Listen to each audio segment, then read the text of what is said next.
Selected reading of American literature. Sister Carrie, written by Theodore Dreiser, recited by Junior number 33, Allison.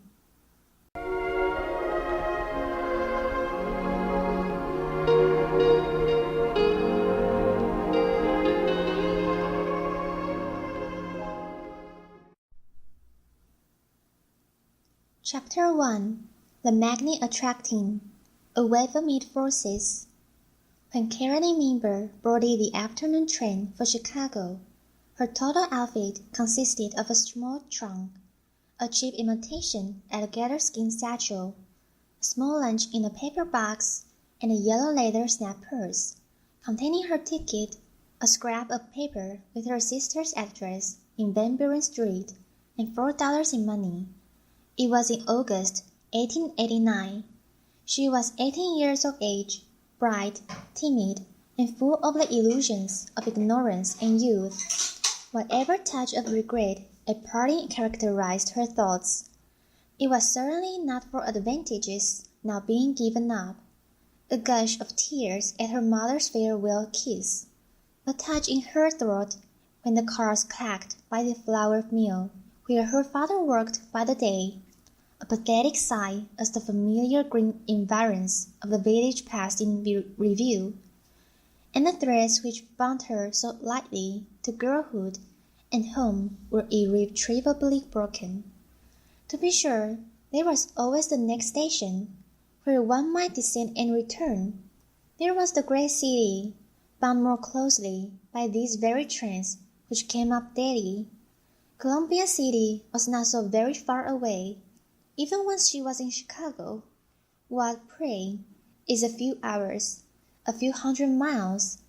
She looked at the little slip bearing her sister's address and wondered.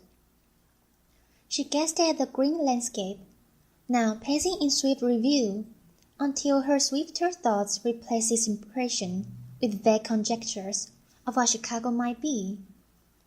When a girl leaves her home at 18, she does one of two things. Either she falls into saving hands and becomes better, or she rapidly assumes the cosmopolitan standard of virtue and becomes worse. Of an intermediate balance, under the circumstances, there is no possibility. The city has its cunning wiles, no less than the infinitely smaller and more human tempter. There are large forces which allure with all the softness of expression possible in the most cultured human. The gleam of 1,000 lights is often as effective as the persuasive light in a wooing and fascinating eye. Half the undoing of the unsophisticated and natural mind is accomplished by forces wholly superhuman. A blare of sound, a roar of life, a vast array of human hives, appeal to the astonished senses in equivocal terms, without a consoler at hand to whisper cautious interpretations. What falsehoods may not these things breathe into the unguarded ear? Unrecognized for what they are, their beauty, like music, too often relaxes, then weakens, then perverts the simpler human perceptions. Caroline, or Sister Carrie, as she had been half affectionately termed by the family, was possessed of a mind rudimentary in its power of observation and analysis. Self-interest with her was high, but not strong. It was, nevertheless, her guiding characteristic, warm with the fancies of youth, pretty with the inspired prettiness of the formative period, possessed of a figure promising eventual shapeliness, and an eye allied with a certain native intelligence. She was a fair example of the middle American class, 2 generations removed from the immigrant. Books were beyond her interest, knowledge a sealed book. In the intuitive graces she was still crude. She could scarcely toss her head gracefully. Her hands were almost ineffectual. The feet, though small, were set flatly, and yet she was interested in her charms, quick to understand the keener pleasures of life, ambitious to gain in material things. A half-equipped little knight she was, venturing to reconnoitre the mysterious city and dreaming wild dreams of some vague, far-off supremacy, which should make it prey and subject, the proper penitent, groveling at a woman's slipper. "That," said a voice in her ear, "is one of the prettiest little resorts in Wisconsin." "Is it?" she answered nervously. The train was just pulling out of Waukesha. For some time she had been conscious of a man behind. She felt him observing her mass of hair. He had been fidgeting, and with natural intuition, she felt a certain interest growing in that quarter. Her maidenly reserve, and a certain sense of what was conventional under the circumstances, called her to forestall and deny this familiarity. But the daring and magnetism of the individual, born of past experiences and triumphs, prevailed. She answered. He leaned forward to put his elbows upon the back of her seat and proceeded to make himself volubly agreeable. "Yes, that is a great result for Chicago people. The hotels are swell. You are not familiar with this part of the country, are you?" "Oh, yes I am," answered Carrie. "That is, I live at Columbia City. I've never been through here, though." "And so this is your first visit to Chicago," he observed. All the time she was conscious of certain features out of the side of her eye, flush, colorful cheeks, and a light mustache, a great Federal hat. She now turned and looked upon him in full, the instincts of self-protection and coquetry mingling confusedly in her brain. "I didn't say that," she said. "Oh," he answered, in a very pleasing way and with an assumed air of mistake. "I thought you did." Here was a type of the traveling canvasser for manufacturing house, a class which at that time was first being dubbed by the slang of the day drummers. He came within the meaning of a still newer term, which has sprung into general use among Americans in 1880, and which concisely expressed the thought of one whose dress or manners are calculated to elicit the admiration of susceptible young women, a masher. His suit was of a striped and crossed pattern of brown wool, new at that time, but since become familiar as a business suit. The low crotch of the vest revealed a sleeved shirt bosom of white and pink stripes. From his coat sleeves protruded a pair of linen cuffs of the same pattern, fastened with large gold-plated buttons, set with the common yellow agates known as cat's eyes. His fingers bore several rings, one, the ever-enduring heavy seal, and from his vest dangled a neat gold-watch chain, from which was suspended the secret insignia of the Order of Elks. The whole suit was rather tight-fitting, and was finished off with heavy-soled tan shoes, highly polished, and a grey Federal hat. He was, for the order of intellect represented, attractive, and whatever he had to recommend him, you may be sure was now lost upon Carrie in this, her first glance. Lest this order of individual should permanently pass, let me put down some of the most striking characteristics of his most successful manner and method. Clothes, of course, were the first essential, the things without which he was nothing. A strong physical nature, actuated by a keen desire for the feminine, was the next. A mind free of any consideration of the problems or forces of the world, and actuated not by greed, but an insatiable love of variable pleasure. His method was always simple. Its principal element was daring, backed, of course, by an intense desire and admiration for the sex. Let him meet with a young woman once and he would approach her with an air of kind familiarity, not unmixed with pleading, which would result in most cases in a tolerant acceptance. If she showed any tendency to coquetry, he would be apt to strengthen her tie. Or if she took up with him at all, to call her by her first name, If he visited a department store, it was to lounge familiarly over the counter and ask some leading questions. In more exclusive circles, on the train or in waiting stations, he went slower. If some seemingly vulnerable object appeared, he was all attention, to pass the compliments of the day, to lead the way to the parlor car, carrying her whip, or, failing that, to take a seat next her with the hope of being able to quote her to her destination. Pillows, books, a footstool, the shade lowered, all this figured in the things which he could do, if, when she reached her destination, he did not alight and attend her baggage for her. It was because, in his own estimation, he had signally failed. A woman should some day write the complete philosophy of clothes, no matter how young. It is one of the things she wholly comprehends. There is an indescribably faint line in the matter of men's apparel, which somehow divides for her those who are worth glancing at, and those who are not. Once an individual has passed this faint line on the way downward, he will get no glance from her.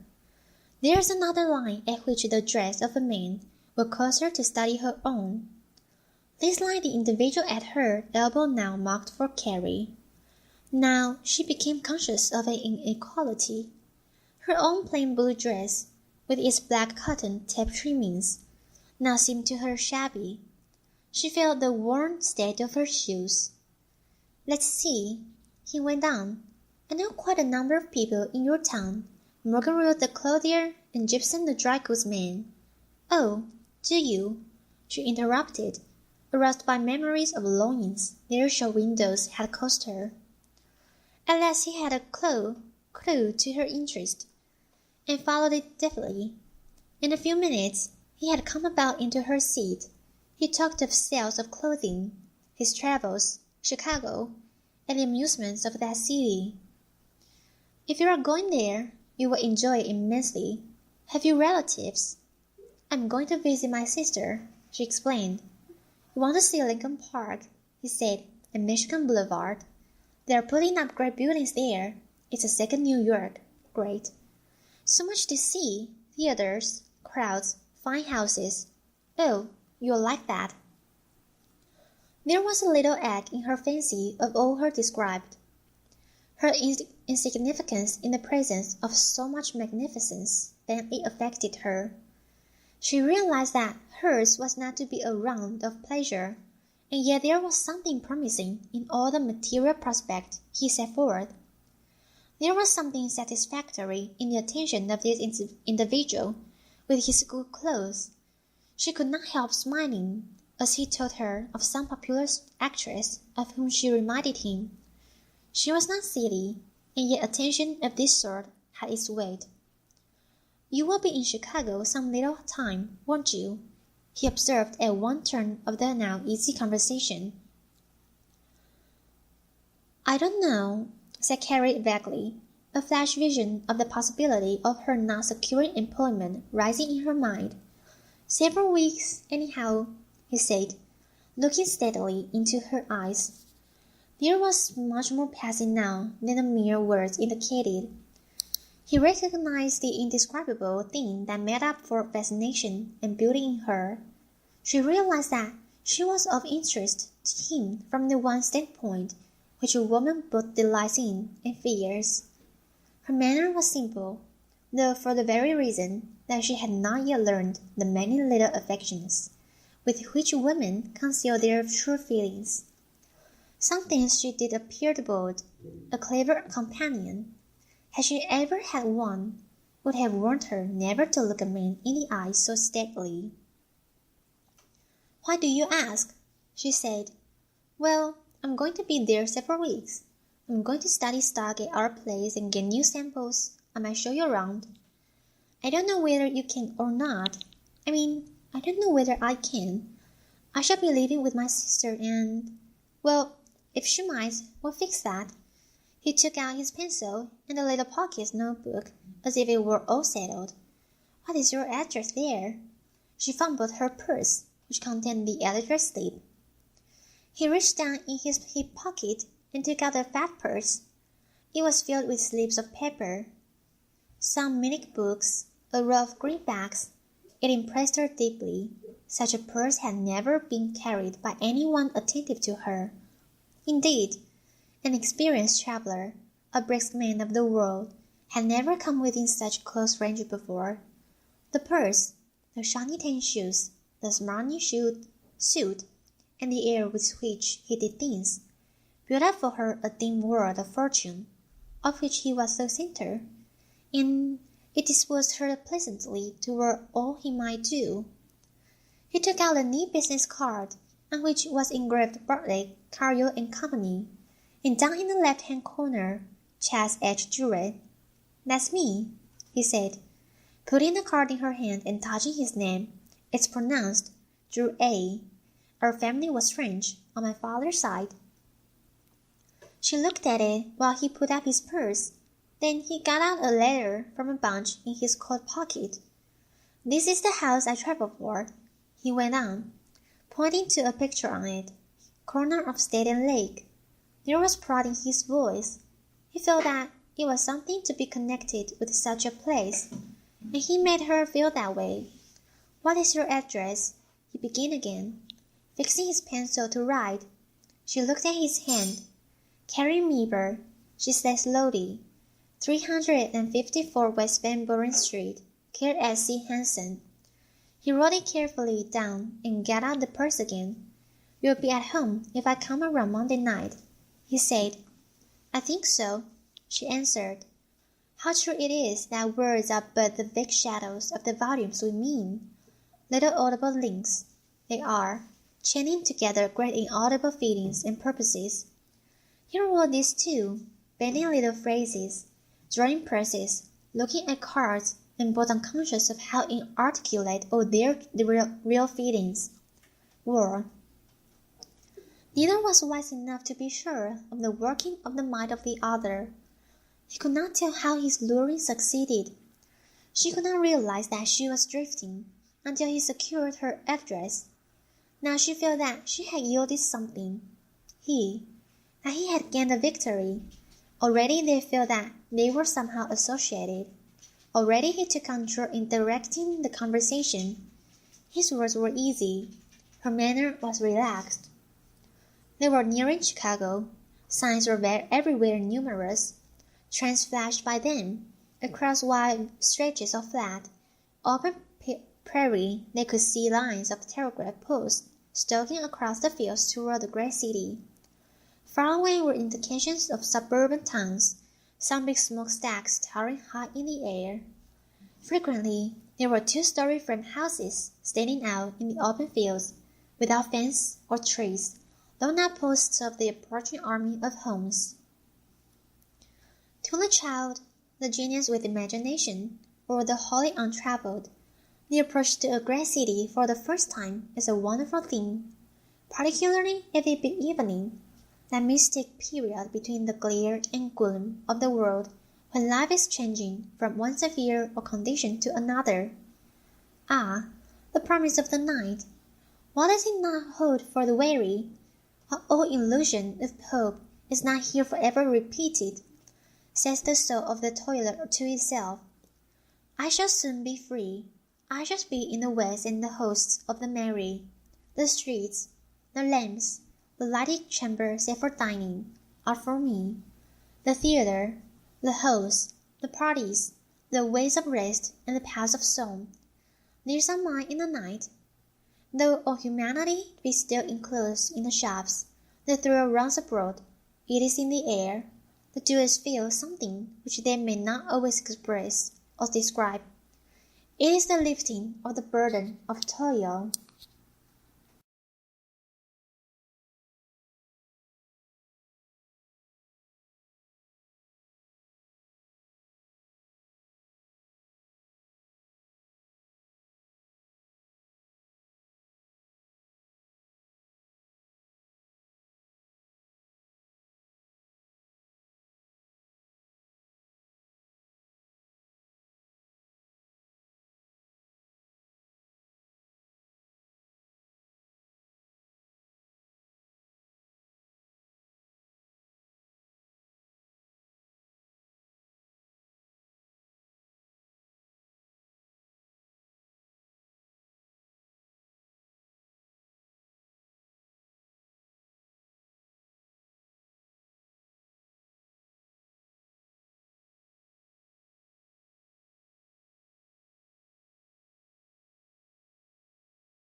Sister Carrie gazed out of the window. Her companion, affected by her wonder, so contagious are all things, felt anew some interest in the city, and pointed out its marvels. "This is Northwest Chicago," said Dreiser. "This is the Chicago River," and he pointed to a little muddy creek, crowded with the huge-masted wanderers from far-off waters nosing the black-posted banks. With a puff, a clang, and a clatter of rails, it was gone. "Chicago is getting to be a great town," he went on. "It's a wonder. You'll find lots to see here." She did not hear this very well. Her heart was troubled by a kind of terror. The fact that she was alone, away from home, rushing into a great sea of life and endeavor, began to tell. She could not help but feel a little choked for breath, a little sick as her heart beat so fast. She half closed her eyes and tried to think it was nothing, that Columbia City was only a little way off. "Chicago, Chicago," called the brakeman, slamming open the door. They were rushing into a more crowded yard, alive with the clatter and clang of life. She began to gather up her poor little grip and closed her hand firmly upon her purse. Drake arose, kicked his legs to strengthen his trousers, and seized his clean yellow grip. "I suppose your people will be here to meet you," he said. "Let me carry your grip." "Oh, no," she said. "I'd rather you wouldn't. I'd rather you wouldn't be with me when I meet my sister." "All right," he said in all kindness. "I'll be near, though, in case she isn't here, and take you out there safely." "You're so kind," said Carrie, feeling the goodness of such attention in her strange situation. "Chicago," called the brakeman, drawing the word out long. They were under a great shadowy train shade, where the lamps were already beginning to shine out, with passenger cars all about, and the train moving at a snail's pace. The people in the car were all up and crowding about the door. "Well, here we are," said Dreiser, leading the way to the door. "Goodbye, till I see you Monday." "Goodbye," she answered, taking his proffered hand. "Remember, I'll be looking till you find your sister." She smiled into his eyes. They filed out, and he affected to take no notice of her. He lean-faced, rather a commonplace woman, recognized Carrie on the platform and hurried forward. "Why, Sister Carrie," she began, and there was embrace of welcome. Carrie realized the change of affectionate atmosphere at once. Amid all the maze, uproar, and novelty she felt cold reality taking her by the hand. No word of light and merriment, no round of amusement. Her sister carried with her most of the grimness of shift and toil. "Why, how are all the folks at home?" she began. "How is father and mother?" Carrie answered, but was looking away, down the aisle, toward the gate leading into the waiting room and the street. Stood Dreiser. He was looking back. When he saw that she saw him and was safe with her sister, he turned to go, sending back the shadow of a smile. Only Carrie saw it. She felt something lost to her when he moved away. When he disappeared, she felt his absence thoroughly. With her sister, she was much alone, a lone figure in a tossing, thoughtless sea. Chapter 2. What Poverty Threatened, of Granty and Brass. Minnie's flat, as the one-floor resident apartments were then being called, was in a part of West Van Buren Street inhabited by families of laborers and clerks, many who had come, and were still coming, with a rush of population pouring in at the rate of 50,000 a year. It was on the third floor, the front windows looking down into the street, where, at night, the lights of grocery stores were shining and children were playing. To Carrie, The sound of the little bells upon the horse cars, as they tinkled in and out of hearing, was as pleasing as it was novel. She gazed into the lighted street when Minnie brought her into the front room, and wondered at the sounds, the movement, the murmur of the vast city which stretched for miles and miles in every direction. Mrs. Hanson, after the first greetings were over, gave Carrie the baby and proceeded to get supper. Her husband asked a few questions and sat down to read the evening paper. He was a silent man, American-born, of a Swiss father, and now employed as a cleaner of refrigerator cars at the stockyards. To him, the presence or absence of his wife's sister was a matter of indifference. Her personal appearance did not affect him one way or the other. His one observation to the point was concerning the chances of work in Chicago. "It's a big place," he said. "You can get in somewhere in a few days. Everybody does." It had been tacitly understood beforehand that she was to get work and pay her board. He was of a clean, saving disposition, and had already paid a number of monthly installments on 2 lots far out on the west side. His ambition was some day to build a house on them. In the interval which marked the preparation of the meal, Carrie found time to study the flat. She had some slight gift of observation in that sense, so rich in every woman, intuition. She felt the drag of a lean and narrow life. The walls of the rooms were discordantly papered.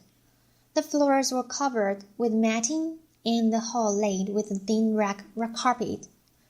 One could see that the furniture was of that poor, hurriedly patched together quality sought by the installment houses.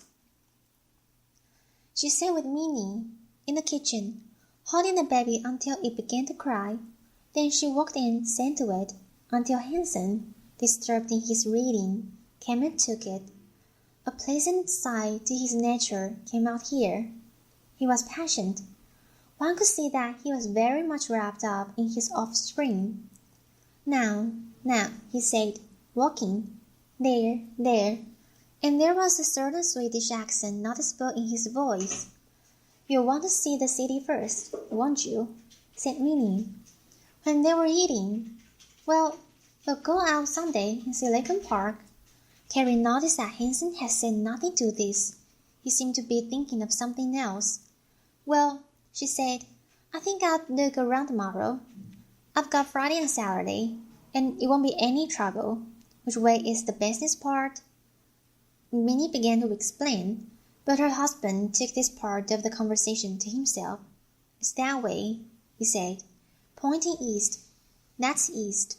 Then he went on into the longest speech he had yet indulged in, concerning the lay of Chicago. "You better look in those big manufacturing houses along Franklin Street, and just the other side of the river," he concluded. "Lots of girls work there. You could get home easy, too. It isn't very far." Carrie nodded and asked her sister about the neighborhood. The latter talked in a subdued tone, telling the little she knew about it, while Hanson concerned himself with the baby. Finally he jumped up and handed the child to his wife. "I've got to get up early in the morning, so I'll go to bed." And off he went, disappearing into the dark little bedroom of the hall for the night.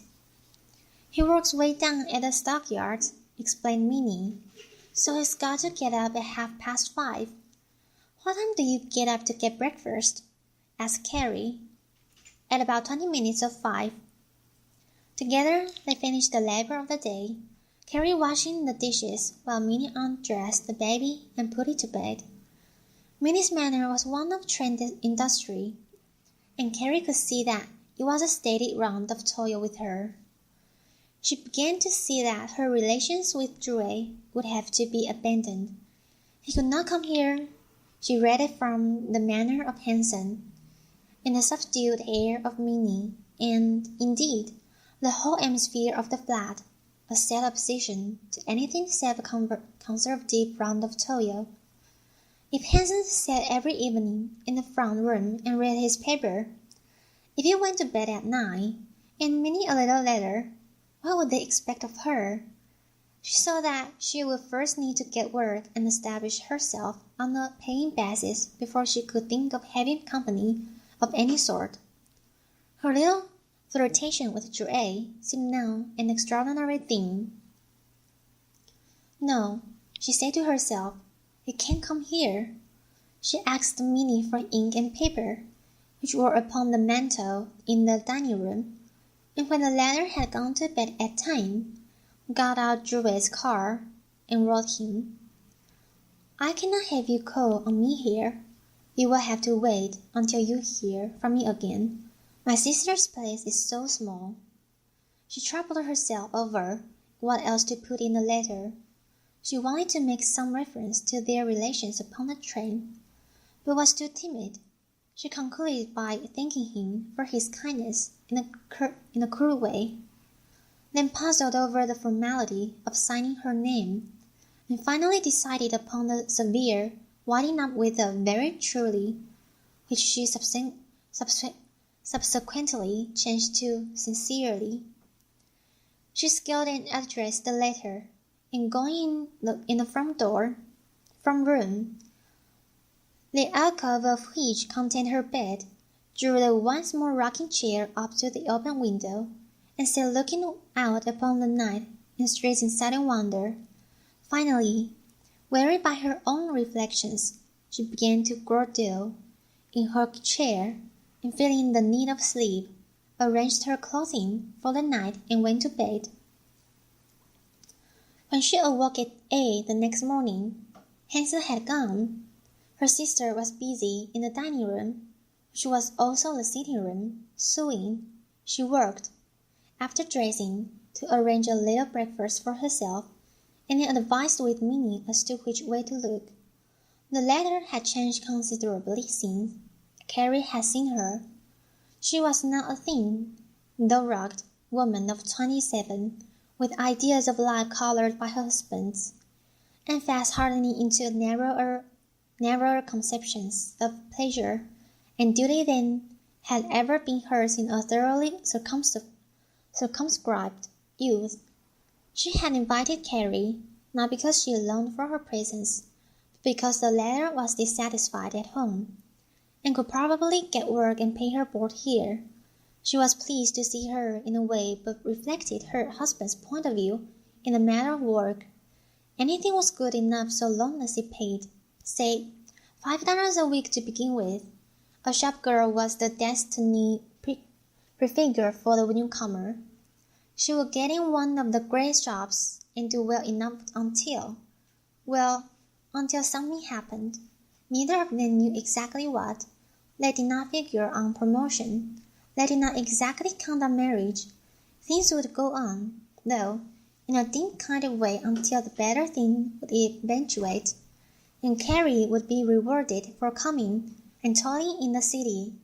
It was under such auspicious circumstances that she started out this morning to look for work. Before following her in her round of seeking, let us look at the sphere in which her future was to lie.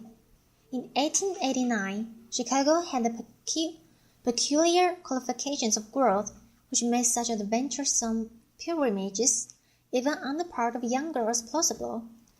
Its many and growing commercial opportunities gave it widespread fame, which made of it a giant magnet, drawing to itself, from all quarters, the hopeful and hopeless, those who had their fortune yet to make, and those whose fortunes and affairs had reached a disastrous climax elsewhere. It was a city of over 500,000, with the ambition, the daring, the activity of a metropolis of 1,000,000. Its streets and houses were already scattered over an area of 75 square miles.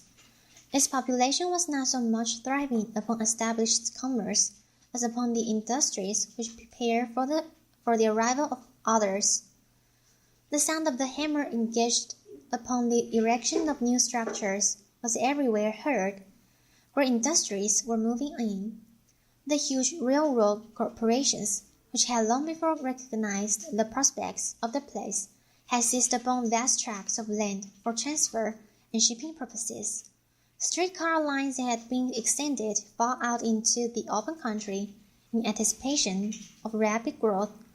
The city had laid miles and miles of streets and sewers through regions where, perhaps, one solitary house stood out alone, a pioneer of the populous ways to be.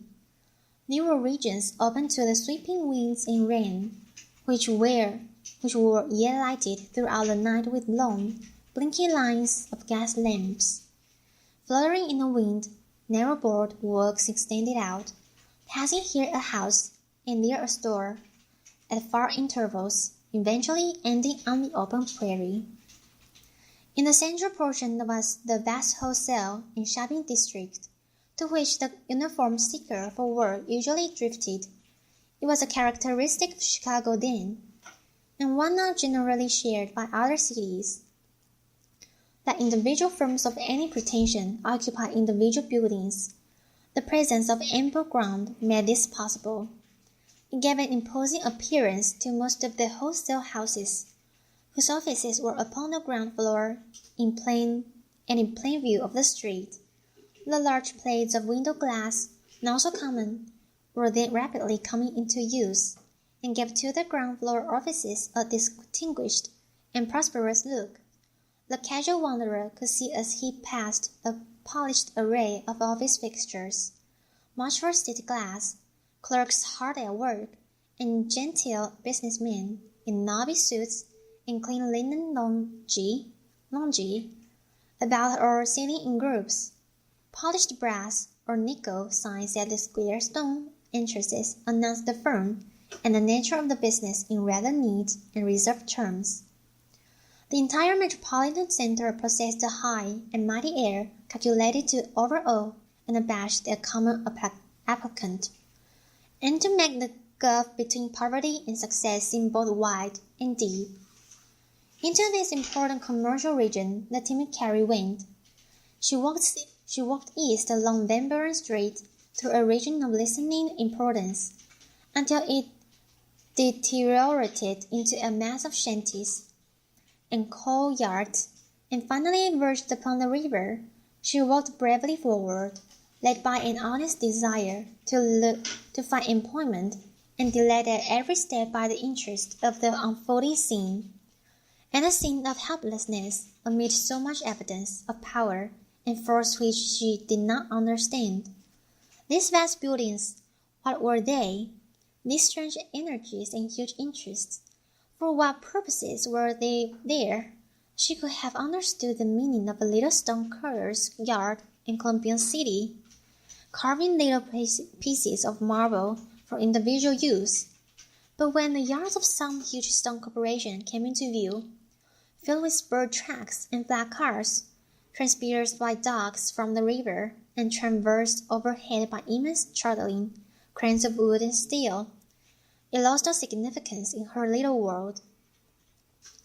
It was so with the vast railroad yards, with the crowded array of vessels she saw at the river, and the huge factories over the way, lining the water's edge.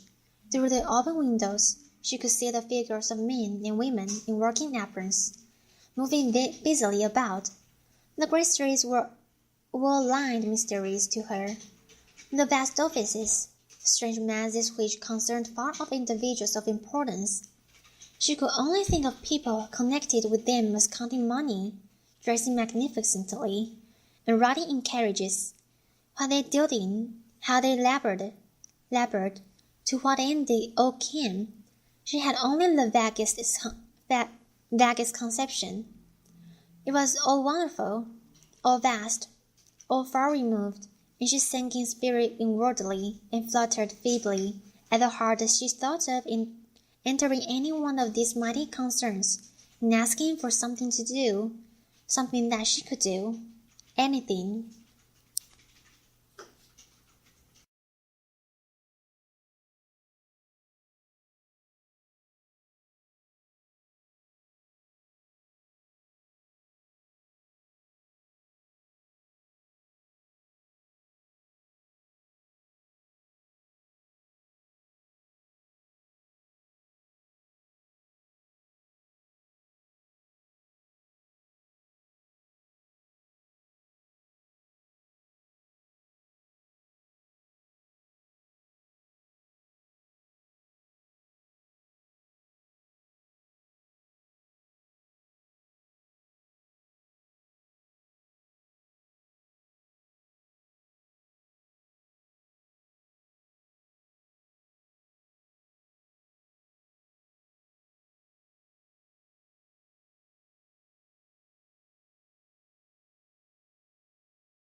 Chapter 3. We question the fortune. $4.50 a week. Once across the river and into the wholesale district, she glanced about her for some likely door at which to apply. As she contemplated the wide windows and imposing signs, she became conscious of being gazed upon and understood for what she was, a wage seeker. She had never done this thing before, and lacked courage to avoid a certain indefinable shame she felt at being caught spying about for a position. She quickened her steps and assumed an air of indifference supposedly common to one upon an errand. In this way she passed many manufacturing and wholesale houses without once glancing in. At last, after several blocks of walking, she felt that this would not do, and began to look about again, though without relaxing her pace. A little way on she saw a great door which, for some reason, attracted her attention. It was ornamented by a small brass sign, and seemed to be the entrance to a vast hive of 6 or 7 floors. Perhaps, she thought, they may want someone, and crossed over to enter. When she came within a score of feet of the desired goal, she saw through the window a young man in a grey checked suit. That he had anything to do with the concern, she could not tell, but because he happened to be looking in her direction, her weakening heart misgave her, and she hurried by, to overcome with shame to enter. Over the way stood a great 6-story structure, labelled Storm and King, which she viewed with rising hope. It was a wholesale dry goods concern and employed women. She could see them moving about now and then upon the upper floors. This place she decided to enter, no matter what. She crossed over and walked directly toward the entrance. As she did so, 2 men came out and paused in the door. A telegraph messenger in blue dashed past her and up the few steps that led to the entrance and disappeared. Several pedestrians out of the hurrying through which filled the sidewalks passed about her as she paused, hesitating. She looked helplessly around, and then, seeing herself observed, retreated. It was too difficult a task. She could not go past them. So severe a defeat told sadly upon her nerves. Her feet carried her mechanically forward, every foot of her progress being a satisfactory portion of a flight which she gladly made. Block after block passed by. Upon street lamps at the various corners, she read names such as Madison, Monroe, LaSalle, Clark, Dearborn, State, and still she went, her feet beginning to tire upon the broad stone flagging. She was pleased in part that the streets were bright and clean. The morning sun, shining down with steadily increasing warmth, made the shady side of the streets pleasantly cool. She looked at the blue sky overhead with more realization of its charm than had ever come to her before. Her cowardice began to trouble her in a way. She turned back, resolving to hunt up Storm and King and enter.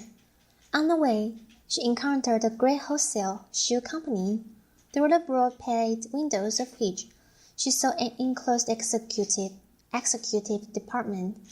Hidden by frosted glass, without this enclosure, but just within the street entrance, sat a grey-haired gentleman at a small table, with a large open ledger before him. She walked by this institution several times hesitating, but finding herself unobserved, faltered past the screen door and stood humble waiting. "Well, young lady," observed the old gentleman, looking at her somewhat kindly, "what is it you wish?" "I am, that is. Do you need any help?" she stammered. "Not just at present," he answered, smiling. "Not just at present. Coming some time next week. Occasionally, we need someone. She received the answer in silence and backed awkwardly out. The pleasant nature of her reception rather astonished her. She had expected that it would be more difficult, that something cold and harsh would be said. She knew not what, that she had not been put to shame and made to feel her unfortunate position, seemed remarkable. Somewhat encouraged, she ventured into another large structure. It was a clothing company, and more people were in evidence, well-dressed men of 40 and more, surrounded by brass railings. An novice boy approached her. "Who is it you wish to see?" he asked. "I want to see the manager," she said.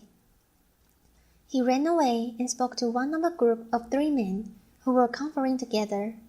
One of these came towards her. "Well?" he said coldly. The greeting drove all courage from her at once. "Do you need any help?" she stammered. "No," he replied abruptly, and turned upon his heel. She went foolishly out, the office boy deferentially swinging the door for her, and gladly sank into the obscuring crowd. It was a severe setback to her recently pleased mental state. Now she walked quite aimlessly for a time, turning here and there, seeing one great company after another, but finding no courage to prosecute her single inquiry.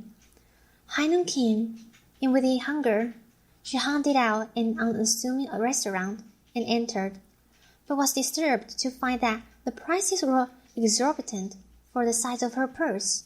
A bowl of soup was all that she could afford, and with this quickly eaten, she went out again. It restored her strength somewhat and made her moderately bold to pursue the search. In walking a few blocks to fix upon some probable place, she again encountered the firm of Storm and King, and this time managed to get in. Some gentlemen were conferring close at hand, but took no notice of her. She was left standing, gazing nervously upon the floor.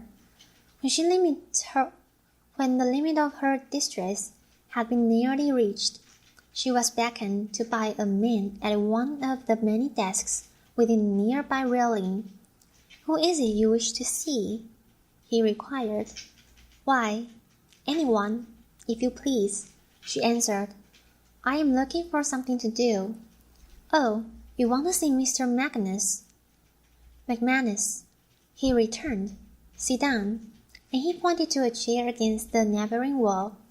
He went on leisurely, writing, until after a time a short, stout gentleman came in from the street.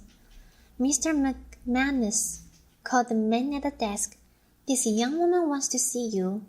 The short gentleman turned about towards Carrie, and she arose and came forward. "What can I do for you, miss?" he inquired, surveying her curiously.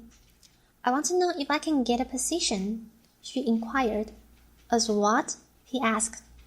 "Not as anything in particular," she faltered. "Have you ever had any experience in the wholesale dry goods business?" he questioned. "No, sir," she replied. "Are you a stenographer or typewriter?" "No, sir." "Well, we haven't anything here," he said. "We employ only experienced help." She began to step backward toward the door, and something about her plaintive face attracted him. "Have you ever worked at anything before?" he inquired. "No, sir," she said. "Well, now, it's hardly possible that you would get anything to do in a wholesale house of this kind. Have you tried the department stores?" She acknowledged that she had not. "Well, if I were you," he said, looking at her rather genially, "I would try the department stores. They often need young women as clerks." "Thank you," she said, her whole nature relieved by this spark of friendly interest. "Yes," he said, as she moved toward the door. "I tried the department stores, and off he went." At that time the department store was in its earliest form of successful operation, and there were not many. The first 3 in the United States, established about 1884, were in Chicago, Carrie was familiar with the names of several through the advertisements in the daily news and now proceeded to seek them. The words of Mr. McManus had somehow managed to restore her courage, which had fallen low, and she dared to hope that this new line would offer her something. Some time she spent in wandering up and down, thinking to encounter the buildings by chance. So readily is the mind bent upon prosecuting a hard but needful errand, eased by that self-deception which the semblance of search, without the reality, gives. At last she inquired of a police officer, and was directed to proceed to Blacksop, where she would find the fare. The nature of these vast retail combinations, should they ever permanently disappear, will form an interesting chapter in the commercial history of our nation. Such a flowering out of a modest trade principle the world had never witnessed up to that time. They were along the line of the most effective retail organization, with hundreds of stores coordinated into one and led up upon the most imposing and economic basis. They were handsome, bustling, successful affairs, with a host of clerks and a swarm of patrons. Carrie passed along the busy aisles, much affected by the remarkable displays of trinkets, dress goods, stationery, and jewelry. Each separate counter was a show-place of dazzling interest and attraction. She could not help feeling the claim of each trinket invaluable upon her personally, and yet she did not stop. There was nothing there which she could not have used, nothing which she did not long to own. The dainty slippers and stockings, the delicately frilled skirts and petticoats, the laces, ribbons, hair combs, purses, all touched her with individual desire, and she felt keenly the fact that not any of these things were in the range of her purchase.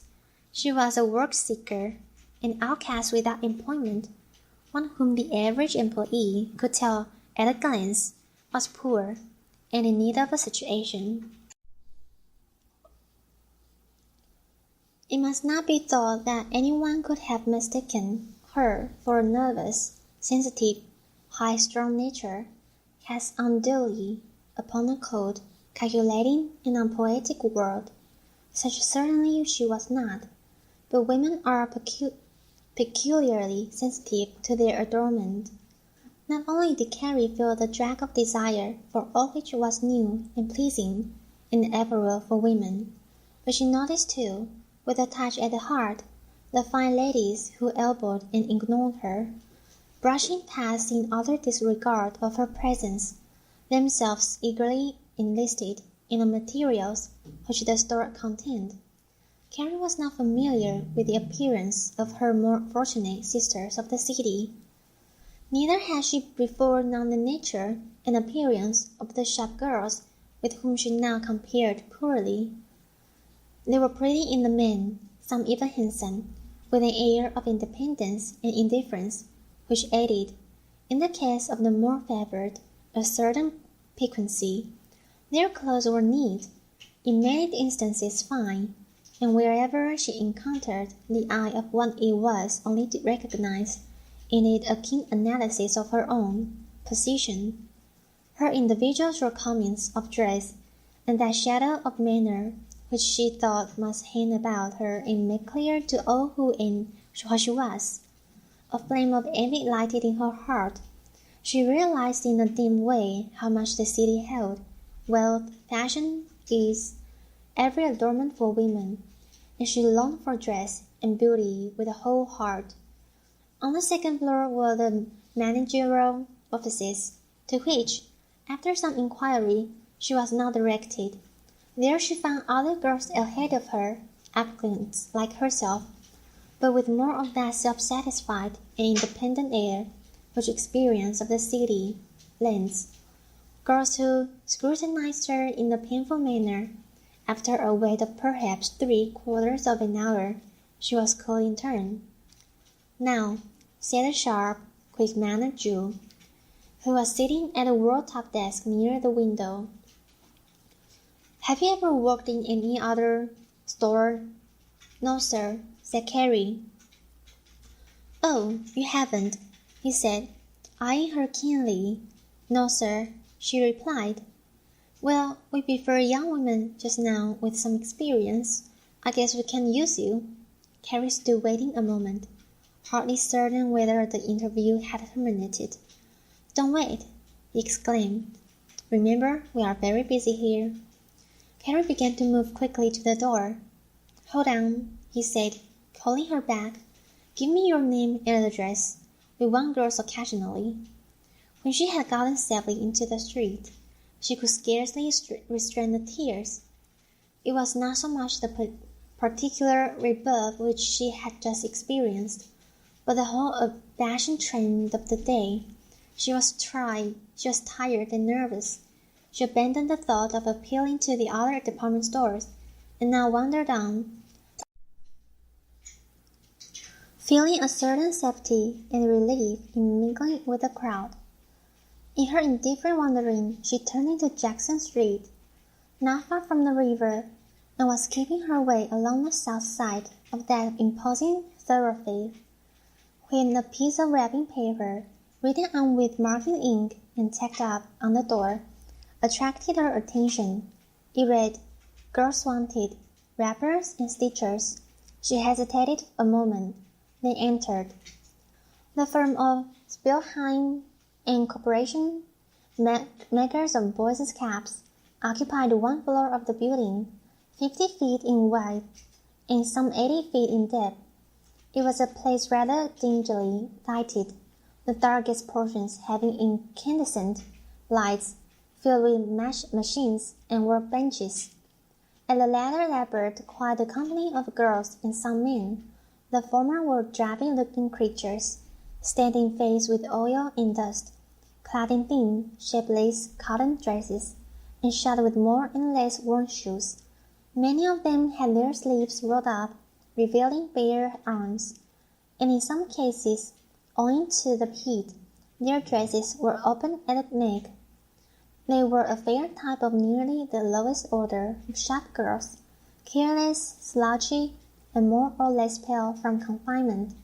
They were not timid, however, were rich in curiosity, and strong in daring and slang. Carrie looked about her, very much disturbed, and quite sure that she did not want to work here, aside from making her uncomfortable by silent glances. No one paid her the least attention. She waited until the whole department was aware of her presence. Then some word was sent around, and the foreman, in an apron and short sleeves, the letter rolled up to his shoulders, approached. "Do you want to see me?" he asked. "Do you need any help?" said Carrie, already learning directness of address. "Do you know how to stitch caps?" he returned. "No, sir," she replied. "Have you ever had any experience at this kind of work?" he inquired. She answered that she had not.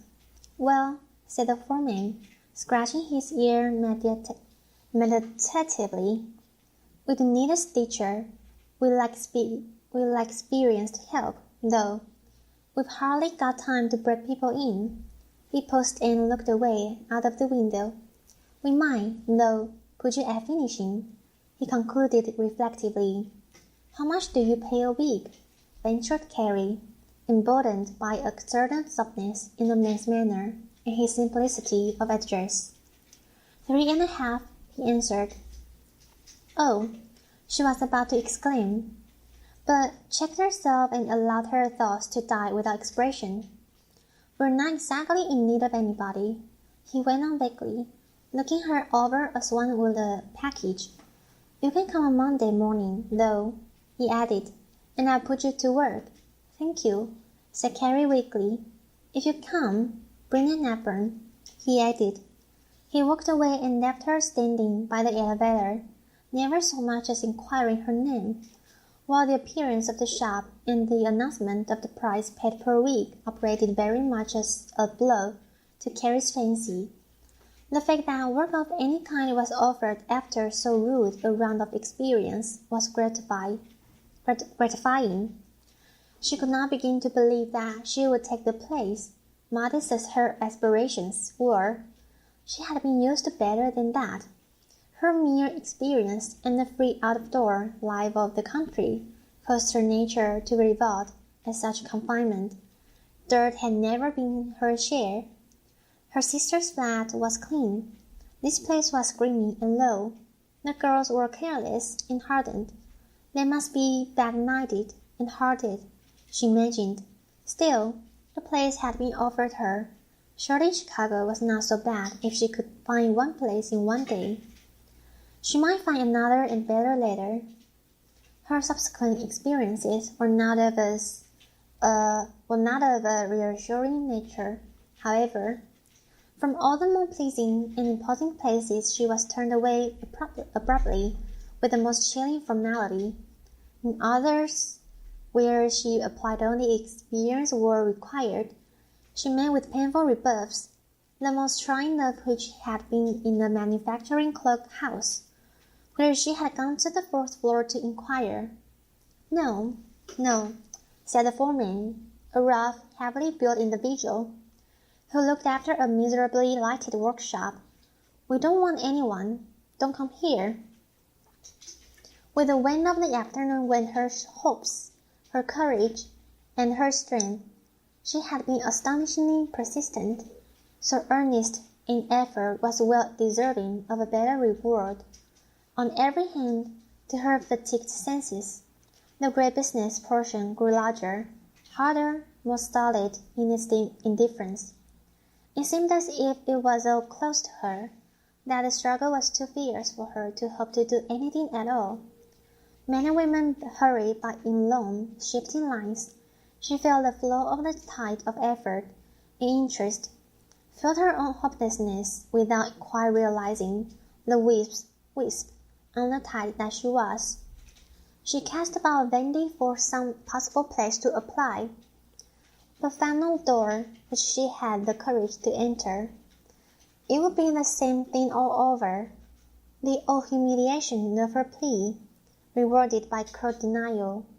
Sick at heart and in body, she turned to the west, the direction of Minnie's flat, which she had now fixed in mind, and began that wearisome, baffled retreat which the seeker for employment at nightfall too often makes.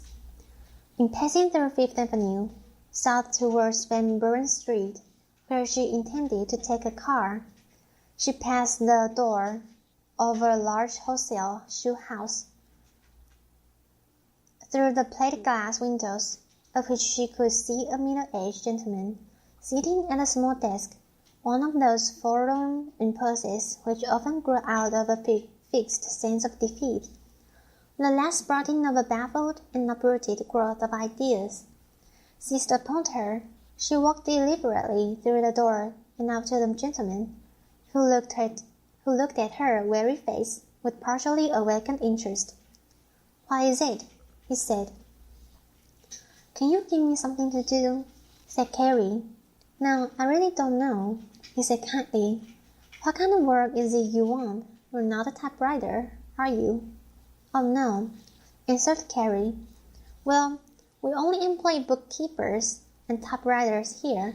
You might go around to the side and inquire upstairs. They did want some help upstairs a few days ago.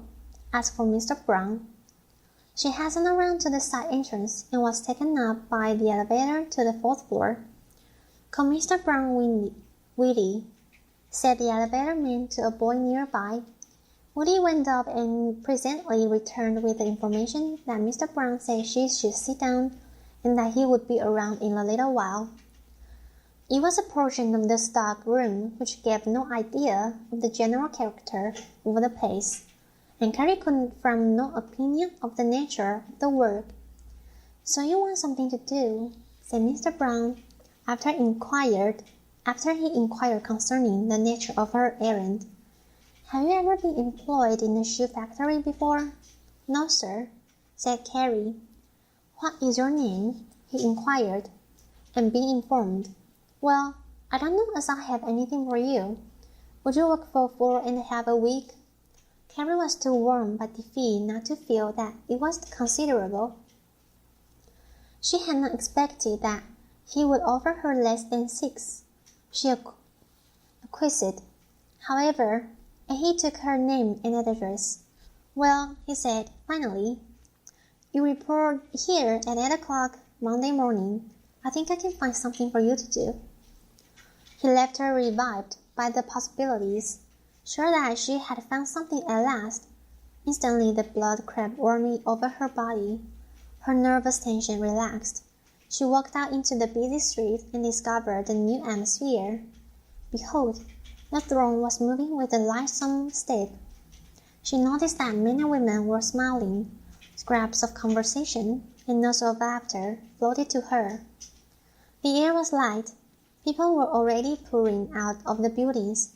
Their labor ended for the day. She noticed that they were pleased, and thought of her sister's home and the meal that would be awaiting her quickened her steps. She hurried on, tired perhaps, but no longer weary of food. What would not Minnie say? Ah, the long winter in Chicago, the lights, the crowd, the amusement. This was a great, pleasing metropolis after all. Her new firm was a goodly institution. Its windows were of huge plate glass. She could probably do well there. Thoughts of a return, of the things he had taught her. She now felt that life was better, that it was livelier, sprightlier. She boarded the car in the best of spirits, feeling her blood still flowing pleasantly. She would live in Chicago. Her mind kept saying to itself, she would have a better time than she had ever had before. She would be happy.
Chapter 4. The Spendings of Fancy. Facts answered with shears. For the next 2 days, Carrie indulged in the most high-flown speculations. Her fancy plunged recklessly into privileges and amusements which would have been much more becoming had she been cradled a child of fortune. With ready will and quick mental selection, she scattered her meagre $4.50 per week with a swift and graceful hand. Indeed, as she sat in her rocking chair these several evenings before going to bed and looked out upon the pleasantly lighted street, this money cleared for its prospective possessor the way to every joy and every bubble which the heart of woman may desire. I will have a fine time, she thought. Her sister Minnie knew nothing of these rather wild celebrations, though they exhausted the markets of delight. She was too busy scrubbing the kitchen woodwork and calculating the purchasing power of 80 cents for Sunday's dinner. When Carrie had returned home, flushed with her first success and ready, for all her weariness, to discuss the now interesting events which led up to her achievement. The former had merely smiled approvingly, and inquired whether she would have to spend any of it for car fare.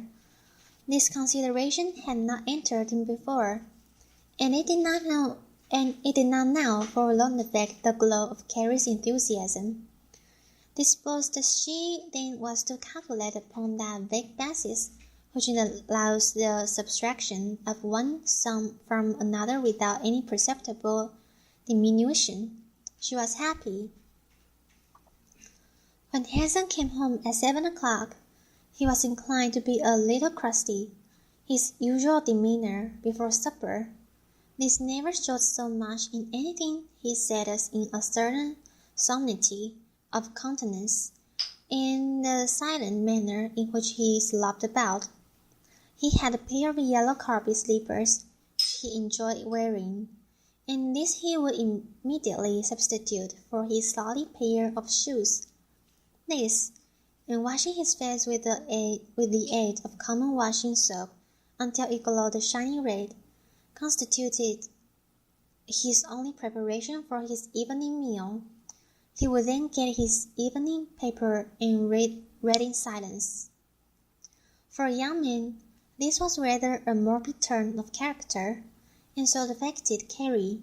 Indeed, it affected the entire atmosphere of the flat, as such things are inclined to do, and gave to his wife's mind a subdued and tactful turn.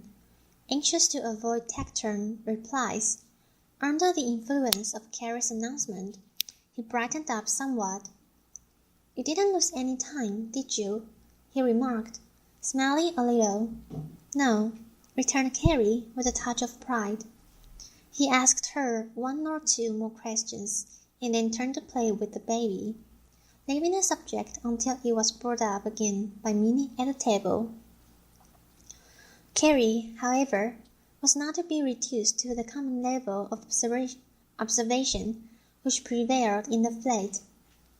"It seems to be such a large company," she said, "at one place. Great big plate glass windows and lots of clerks. The man I saw said they hired ever so many people." "It's not very hard to get work now," put in Hansen, "if you look right."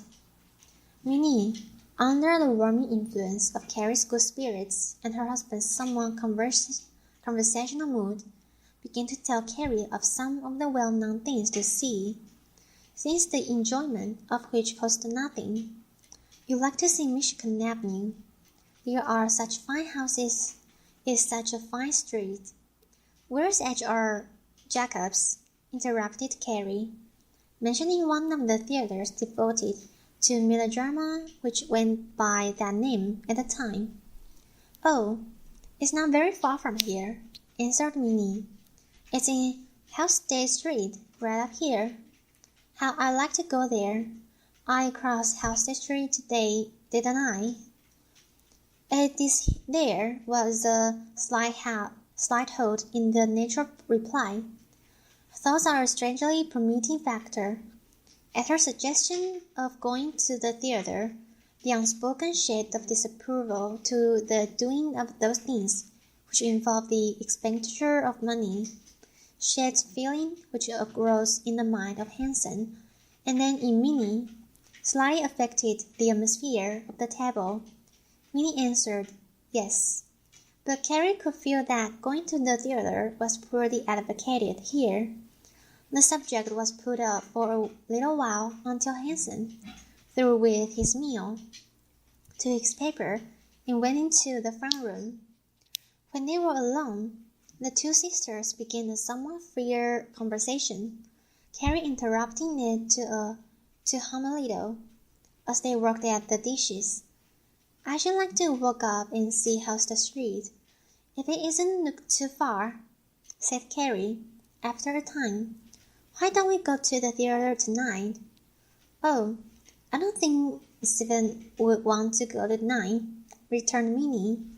"He has to get up so early." "He wouldn't mind. He'll enjoy it," said Carrie. No, he doesn't go very often, returned Minnie. Well, I like to go, rejoined Carrie. Let's you and me go. Minnie pondered a while, not upon whether she could or would go, for that point was already negatively settled with her, but upon some means of diverting the thoughts of her sister to some other topic. We'll go some other time, she said at last, finding no ready means of escape. Carrie sensed the root of the opposition at once. I have some money, she said. Go with me. Minnie shook her head. He could go alone, said Carrie. No, returned Minnie softly, and rattling the dishes to drown the conversation. He wouldn't.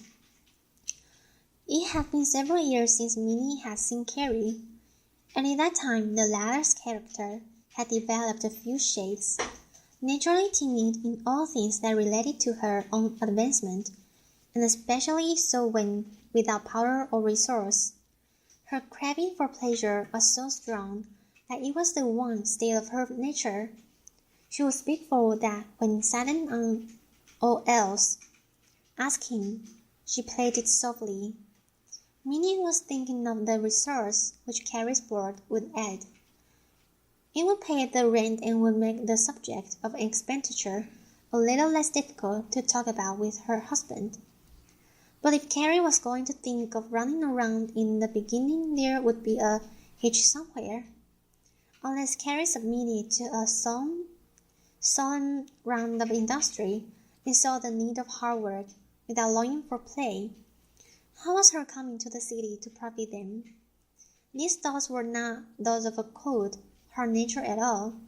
They were the serious reflections of a mind which invariably adjusted itself, without much complaining, to such surroundings as its industry could make for it. At last, she yielded enough to ask Hanson. It was a half-hearted procedure, without a shade of desire on her part. Carrie wants us to go to the theatre, she said, looking in upon her husband. Hanson looked up from his paper, and they exchanged a mild look, which said as plainly as anything, This isn't what we expected. I don't care to go, he returned. What does she want to see? At George Jacobs, said Minnie. He looked down at his paper and shook his head negatively. When Carrie saw how they looked upon her proposition, she gained a still clearer feeling of their way of life. It weighed on her, but took no definite form of opposition. I think I'll go down and stand at the foot of the stairs, she said, after a time. Minnie made no objection to this, and Carrie put on her hat and went below. Where has Carrie gone? Asked Hanson. Coming back into the dining room when he heard the door close. She said she was going down to the foot of the stairs, answered Minnie. I guess she just wants to look out a while. She oughtn't to be thinking about spending her money on theaters already, do you think? He said. She just feels a little curious, I guess, ventured Minnie. Everything is so new. I don't know, said Hanson, and went over to the baby, his forehead slightly wrinkled. He was thinking of a full career of vanity and wastefulness which a young girl might indulge in, and wondering how Carrie could contemplate such a course when she had so little, as yet, with which to do. On Saturday, Carrie went out by herself, first toward the river, which interested her, and then back along Jackson Street, which was then lined by the pretty houses and fine lawns which subsequently caused it to be made into a boulevard. She was struck with the evidences of wealth, although there was, perhaps, not a person on the street worth more than $100,000. She was glad to be out of the flat, because already she felt that it was a narrow, humdrum place, and that interest and joy lay elsewhere. Her thoughts now were of a more liberal character, and she punctuated them with speculations as to the whereabouts of joy.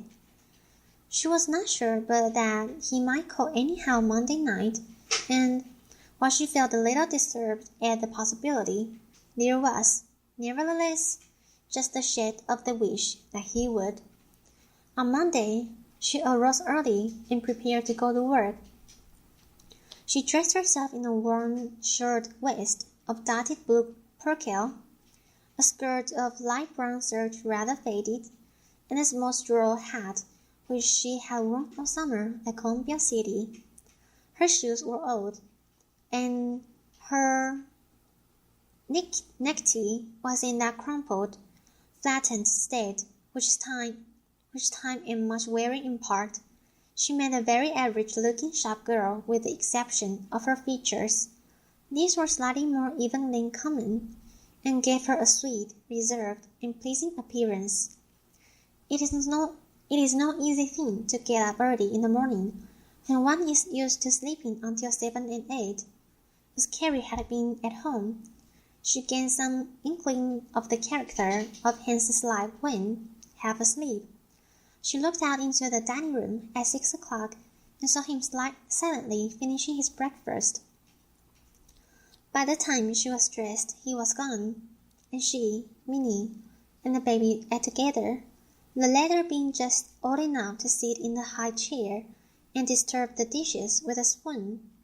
Her spirits were greatly subdued now when the fact of entering upon strange and untried duties confronted her.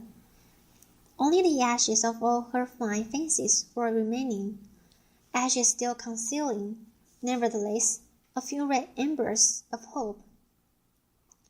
So subdued was she by her weakening nerves that she ate quite in silence, going over imaginary conceptions of the character of the shoe company, the nature of the work, her employer's attitude. She was vaguely feeling that she would come in contact with the great owners, that her work would be where grave, stylishly dressed men occasionally look on. "Well, good luck," said Minnie, when she was ready to go. They had agreed it was best to walk, that morning at least, to see if she could do it every day, 60 cents a week for car fare being quite an item under the circumstances. "I'll tell you how it goes tonight," said Carrie. Once in the sunlit street, with laborers tramping by in either direction, the horse cars passing crowded to the rails, with the small clerks and floor helping the great wholesale houses, and men and women generally coming out of doors and passing about the neighborhood, Carrie felt slightly reassured. In the sunshine of the morning, beneath the wide, blue heavens, with a fresh wind astir, what fears, except the most desperate, can find a harborage in the night or the gloomy chambers of the day? Fears and misgivings wax strong, but out in the sunlight there is, for a time, sensation even of the terror of death. Carrie went straight forward until she crossed the river, and then turned into Fifth Avenue. The thoroughfare in this part was like a walled canyon of brown stone and dark red brick. The big windows looked shining and clean. Trucks were rumbling in increasing numbers. Men and women, girls and boys were moving onward in all directions. She met girls of her own age. She looked at her as if with contempt for her diffidence. She wondered at the magnitude of this life, and at the importance of knowing much in order to do anything in it at all. Dread at her own inefficiency crept upon her. She would not know how. She would not be quick enough. Had not all the other places refused her because she did not know something or other? She would be scolded, abused, ignominiously discharged. It was with weakness and a slight catch in her breathing that she came up to the Great Shoe Company at Adams and Fifth Avenue and entered the elevator. When she stepped out on the 4th floor, there was no one at hand, only great aisles of boxes piled to the ceiling, She stood, very much frightened, awaiting someone. Presently, Mr. Brown came up. He did not seem to recognize her. "What is it you want?" he inquired. Carrie's heart sank. "You said I should come this morning to see about work." "Oh," he interrupted. Yes. What is your name?" "Carrie Meaver." "Yes," he said. "You come with me." He led the way through dark, box-lined aisles, which had the smell of new shoes, until they came to an iron door which opened into the factory proper. There was a large, low-ceiled room, with clacking, rattling machines at which men, in white shirt sleeves and blue gingham aprons, were working. She followed him differently through the clattering automatons, keeping her eyes straight before her and flushing slightly. They crossed to a far corner and took an elevator to the sixth floor. Out of the array of machines and benches, Mr. Brown signaled a foreman. "This is the girl," he said, and turning to Carrie, "You go with him." He then returned, and Carrie followed her, new superior, to a little desk in a corner, which he used as a kind of official center. "You've never worked at anything like this before, have you?" he questioned, rather sternly. "No, sir," she answered. He seemed rather annoyed at having to bother with such help, but put down her name and then led her across to where a line of girls occupied stools in front of clacking machines. On the shoulder of one of the girls, who was punching holes in one piece of the upper, by the edge of the machine, he put his hand. "You," he said, "show this girl how to do what you're doing. When you get through, come to me." The girl, so addressed, rose promptly and gave Carrie her place. "It isn't hard to do," she said, bending over. "You just take this saw, fasten it with this clamp, and start the machine." She suited action to word, fastened the piece of leather, which was eventually to form the right half of the upper of a man's shoe, by little adjustable clamps, and pushed the small steel rod at the side of the machine. The latter jumped to the task of punching with sharp snapping clicks, cutting circular bits of leather out of the side of the upper, leaving the holes which were to hold the laces. After observing a few minutes, the girl let her work at it alone. Seeing that it was fairly well done, she went away. The pieces of leather came from the girl and the machine to her right, and were passed on to the girl at her left. Carrie saw at once that an average speed was necessary, or the work would pile up on her, and all those below would be delayed. She had no time to look about, and bent anxiously to her task. The girls at her left and right realized her predicament and feelings, and, in a way, tried to aid her, as much as they dared, by working slower. At this task she labored incessantly for some time, finding relief from her own nervous fears and imaginations in the humdrum, mechanical movement of the machine. She felt, as the minutes passed, that the room was not very light. It had a thick odor of fresh leather, but that did not worry her. She felt the eyes of the other help upon her, and troubled lest she was not working fast enough. Once, when she was fumbling at the little clamp, having made a slight error in setting in the leather, a great hand appeared before her eyes and fastened a clamp before her. It was the foreman. Her heart thumped so that she could scarcely see to go on. "Start your machine," he said. "Start your machine. Don't keep the line waiting." This recovered her sufficiently, and she went excitedly on, hardly breathing until the shadow moved away from behind her. Then she heaved a great breath. As the morning wore on, the room became hotter. She felt the need of a of fresh air and a drink of water, but did not venture to stir. The stool she sat on was without a back or footrest, and she began to feel uncomfortable. She found, after a time, that her back was beginning to ache. She twisted and turned from one position to another slightly different, but it did not ease her for long. She was beginning to weary. "Stand up, why don't you?" said the girl at her right, without any form of introduction. "They won't care." Carrie looked at her gratefully. "I guess I will," she said. She stood up from her stool and walked that way for a while, but it was a more difficult position. Her neck and shoulders ached in bending over. The spirit of the place impressed itself on her in a rough way. She did not venture to look around, but above the clack of the machine she could hear an occasional remark.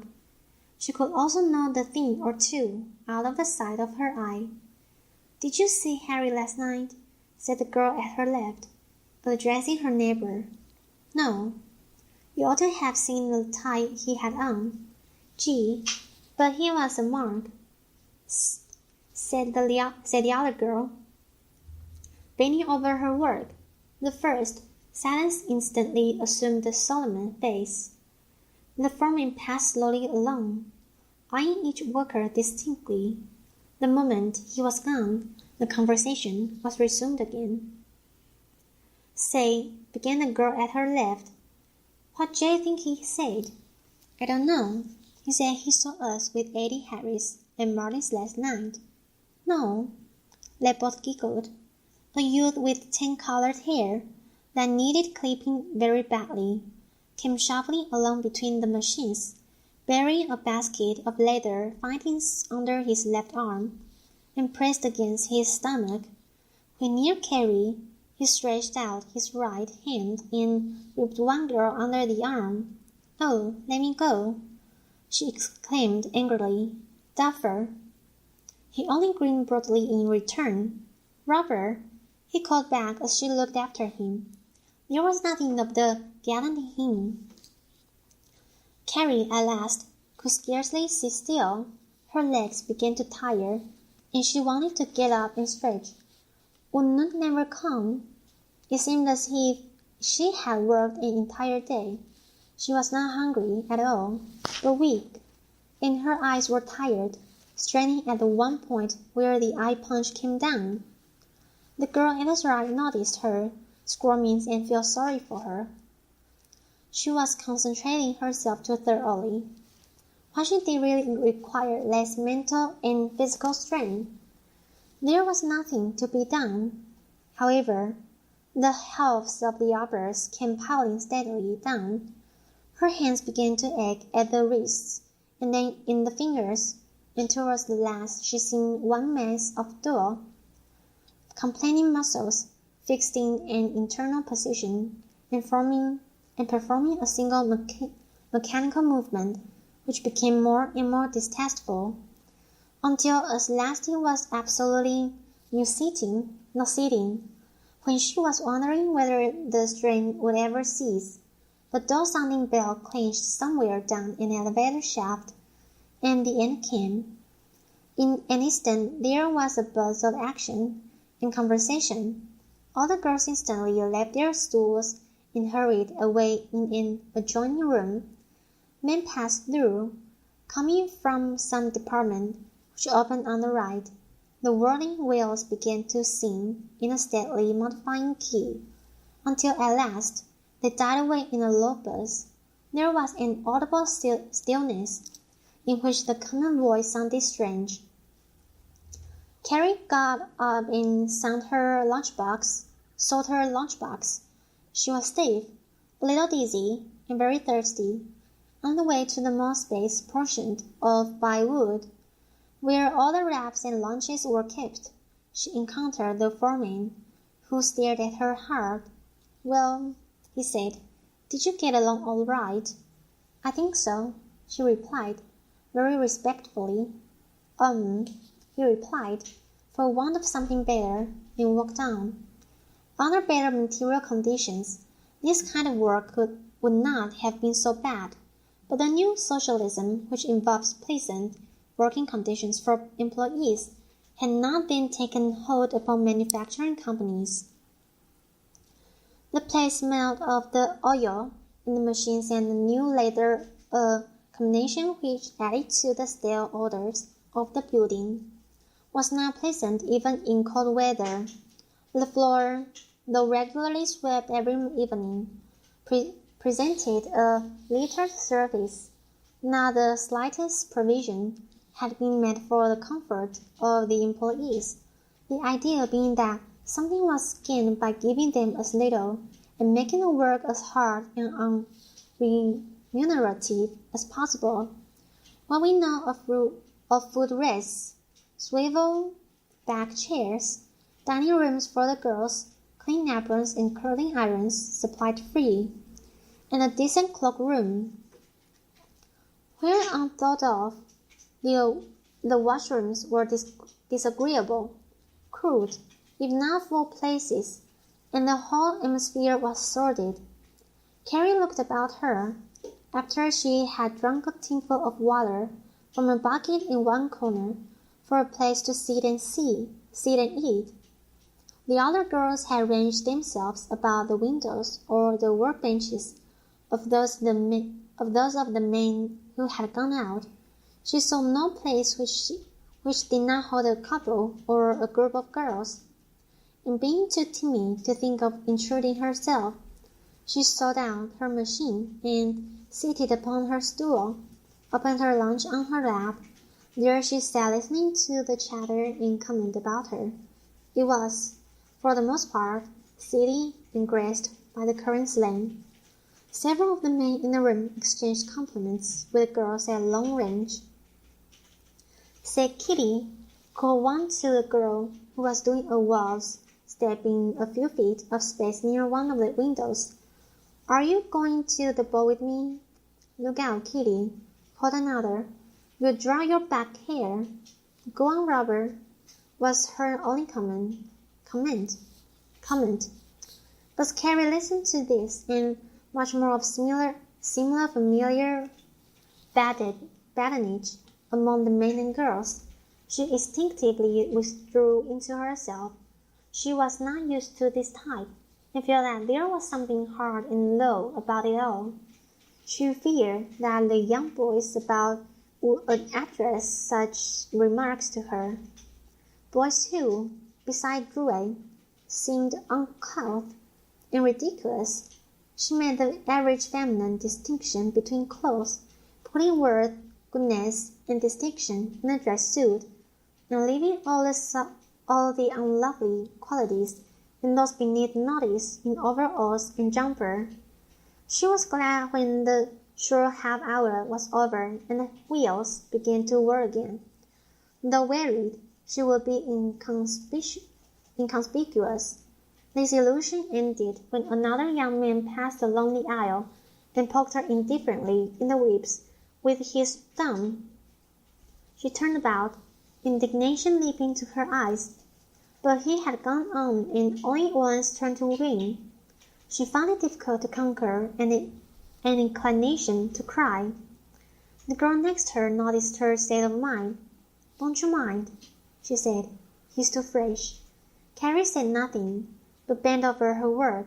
She felt as though she could hardly endure such a life. Her idea of work had been so entirely different. Or during the long afternoon, she thought of the city outside and its imposing show, crowds, and fine buildings.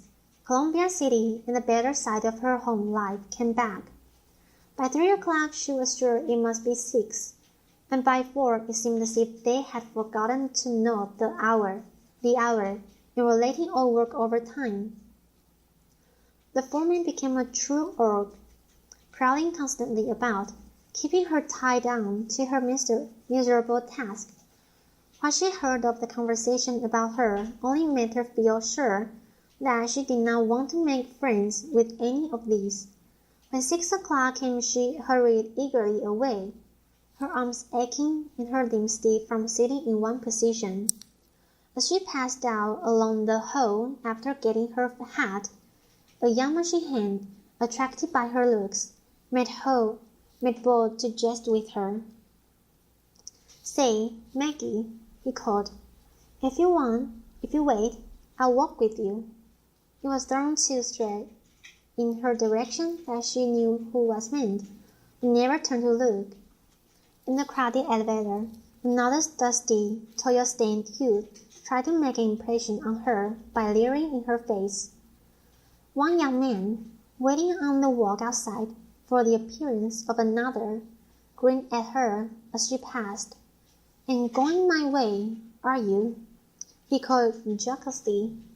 Carrie turned her face to the west with a subdued heart. As she turned the corner, she saw through the great shining window the small desk at which she had applied. There were the crowds, hurrying with the symbols and energy-yielding enthusiasm. She felt a slight relief, but it was only at her escape. She felt ashamed in the face of better-dressed girls who went by. She felt as though she should be better served, and her heart revolted.